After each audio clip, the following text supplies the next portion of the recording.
Aujourd'hui, à Xbox.gros, on va parler du jeu Sneaky Snake. C'est un jeu de... finalement, aucune idée. On ne sait pas c'est quel créateur. J'ai rien trouvé sur le net, j'ai rien trouvé dans la boîte. Donc, créateur inconnu. C'est de la compagnie House of Games Wellington. C'est un 2 à 4 joueurs. C'est un 3 ans et plus. Et notre édition date de 1976. Donc, premièrement, quel est le thème général? Eh bien, c'est simple. Vous devez faire le plus gros serpent.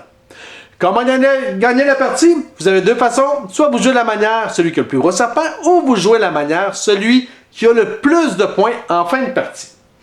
Qu'est-ce que le jeu contient? Eh bien, on a 6 types de tuiles, de 1 à 6, 1 étant la tête et 6 étant la queue. Et finalement, on a un dé. Donc, comment c'était la partie? Eh bien, vous allez disposer les tuiles comme ceci, séparées en 6 piles, 1 de bord, 6 de l'autre, et les autres, ce sont le corps. Et vous allez trouver votre premier joueur. Et une fois que vous pognez votre premier joueur, eh bien, il va pouvoir commencer la partie en brassant le dé. C'est simple, il brasse le dé.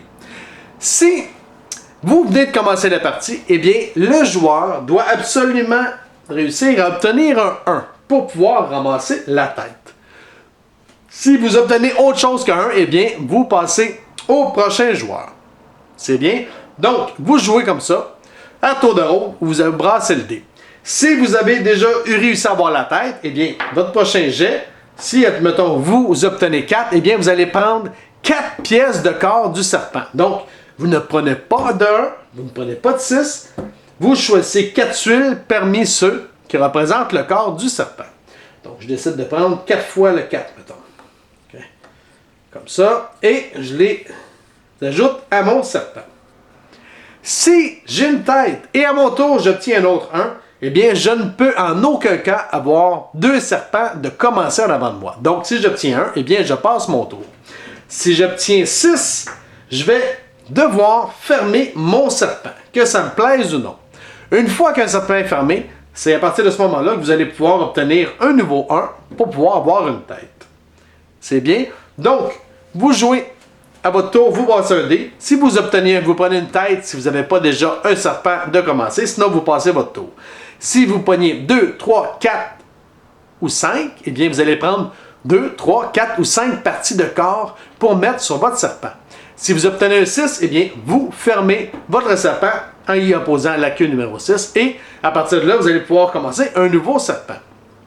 Chose importante, pour que le serpent vaille des points, il faut qu'il y ait au moins toujours une tuile entre le 6 et le 1. Donc, on ne peut pas avoir un serpent comme ça. Il faut absolument qu'il y ait une tuile corps entre les deux. À la fin de la partie, eh bien, vous avez deux façons de calculer les points. Si vous jouez avec de jeunes enfants, selon les règles, vous pouvez décider seulement de calculer celui qui a le plus gros serpent, parmi tous les serpents qui sont fermés. Sinon, vous pouvez décider de calculer tous les petits ronds, toutes les taches qu'il y a sur chacun des serpents, et celui qui va avoir le serpent avec le plus de taches gagne la partie. C'est aussi simple que ça. Si vous avez des questions, des commentaires, vous pouvez me rejoindre à Explique-moi le gros, soit sur Facebook, ou soit sur YouTube. Sur ce, bonne game!